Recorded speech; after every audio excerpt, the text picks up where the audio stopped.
Our speaker, Attorney Randy Gordon.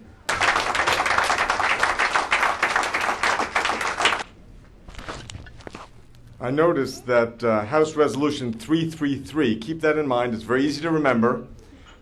It's for Vice President Cheney impeachment, 333, the number of the vice beast.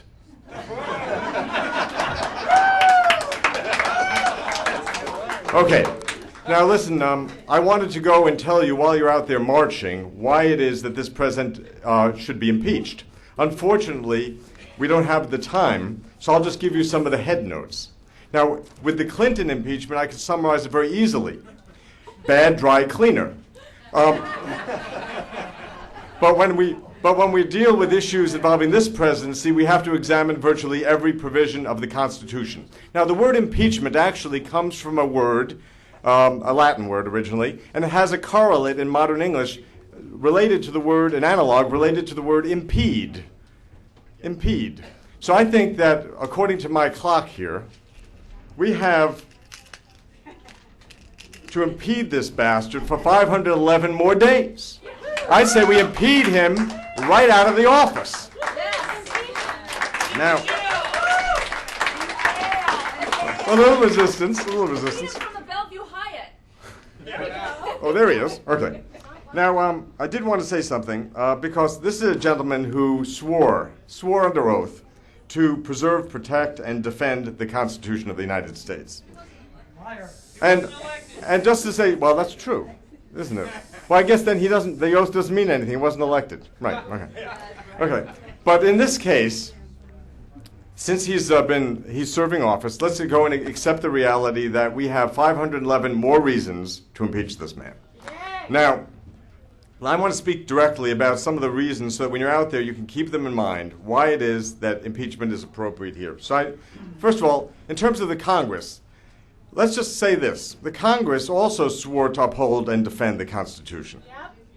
And they seem to feel that there's something more important than their job. And I'm thinking to myself, if I hired a babysitter to look after my kids, and they said, well, I'm writing the great American novel, so I had to let the kids wander into the street, I would have a problem with that. Not that writing the great American novel isn't useful, just that their job, what they were hired to do, was to, in fact, look after the kids. Well, here, the kid is this little modest child, the Constitution of the United States, which in my dog-eared little copy, I keep it with me because, I'm not sure how long they'll be available. Now, the truth is, the reason I concentrate on this oath, the reason, government printing office. So the thing about this oath business that is so important for you to keep in mind is that the word perjury actually doesn't mean lying under oath. It means breaking one's oath. It means violating one's oath. And that's exactly what this president has done. He swore to uphold the Constitution, and yet, this little Constitution, yet he has systematically, now I say systematically, and that's really the benefit of the doubt, because I personally believe he's irremediably stupid. But okay. But it seems to me that his aim is too good, so he must have evil advisors. Because I don't think he actually understands that he has systematically attacked every provision of the Constitution. Now I'm going to just go and show you what I'm talking about. So bear with me here. Violation of treaty obligations. Pretty important, mentioned in the Constitution. We have the CIA's practice of rendition, the black sites, secret locations in foreign countries. We have violating the 3rd and 4th Geneva Conventions, the U.S. War Crimes Act, the International Covenant on Civil and Political Rights, and the Vienna Convention on Consular Relations, the Convention Against Torture, and the Universal Declaration of Human Rights. Okay? I think I left some out. We also have the Nuremberg Charter, Judgment and Principles, the Kellogg-Brandt Act, the United Nations Charter, and U.S. Army Field Manual 27-10, which prohibits torture of prisoners. Okay. So that's just that one. In case. Now we have violations of principles of judicial review. That's Article 3 of the Constitution, deals with the judiciary. Wiretapping, wireless searches. Use of national security letters on American citizens has increased over 100-fold. Tens of thousands of individuals turned over their information records. There's a permanent, so forth. Let's see here. Gathering information, National Security Agency, violations of the Foreign Intelligence Surveillance Act. Notice how this takes a little bit longer than saying bad dry cleaner. Okay. Then we have violations of congressional authority. This is my particular favorite. Of course, lying us into war. We all know about that. We know all about the attack on Ambassador Wilson's wife and so forth. Violation of the Federal Anti-Conspiracy Act, 18 U.S.C. 371, False Statements Accountability Act of 1996, and so forth. Then we have submitting the false reports of the Downing Street memo. I know you've heard all of these things. It's hard to keep in your head. I need notes. Too many to remember. Violation of Article 1, Section 8, and Article 2, Section 3. Oh, this is a good one that I didn't realize. Shifting money from the war in Afghanistan, which was authorized, to the war in Iraq. Can't do that. Can't just move money around like that. Violation of the Constitution. Article 2, Section 3, he has to take care the laws be faithfully executed, which brings us to my favorite, the signing statements. Yeah.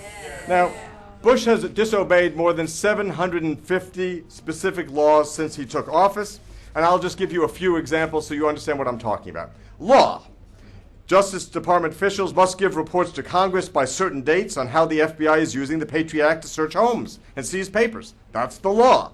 Here's the signing statement. The President can order Justice Department officials to withhold any information from Congress if he decides it could impair national security or executive branch operations. Okay, let's try another one. Interrogators cannot torture prisoners or otherwise subject them to cruel, inhuman, and degrading treatment. Bush's signing statement. The President, as Commander-in-Chief, can waive the torture ban if he decides that harsh interrogation techniques will assist in preventing terrorist attacks. Let's try another one. When requested, scientific information prepared by the government researchers and scientists shall be transmitted to Congress uncensored and without delay. Signing statement. He can tell researchers to withhold any information from Congress if he decides its disclosure could impair the workings of the executive branch. How about this one? The new National Intelligence Director shall recruit and train women and minorities to be spies, analysts, and translators. However, the executive branch shall construe the law in a manner consistent with their meaning of equal protection under the laws, and of course that meaning has argued against affirmative action programs in the Supreme Court.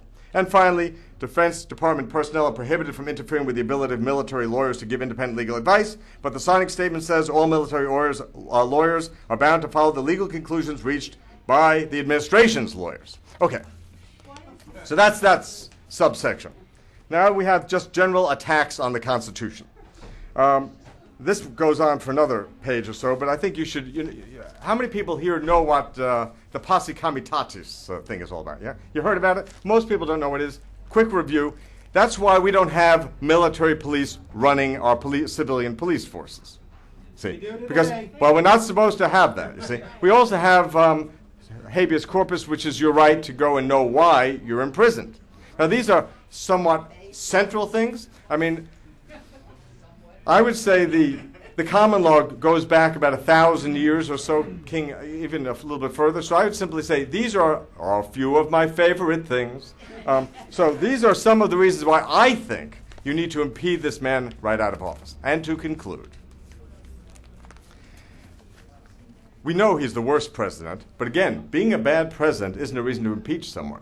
So why, I hear these arguments, why impeach him now? Well, truthfully, it would have been better yesterday or the day before. I agree with that. The truth is, because we must make a statement as to what is right.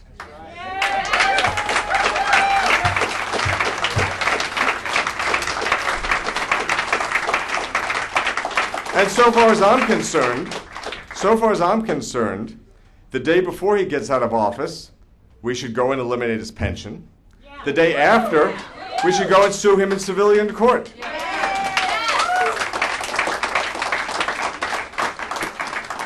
This has a double virtue. Not only does it support a very laudable profession, the legal profession,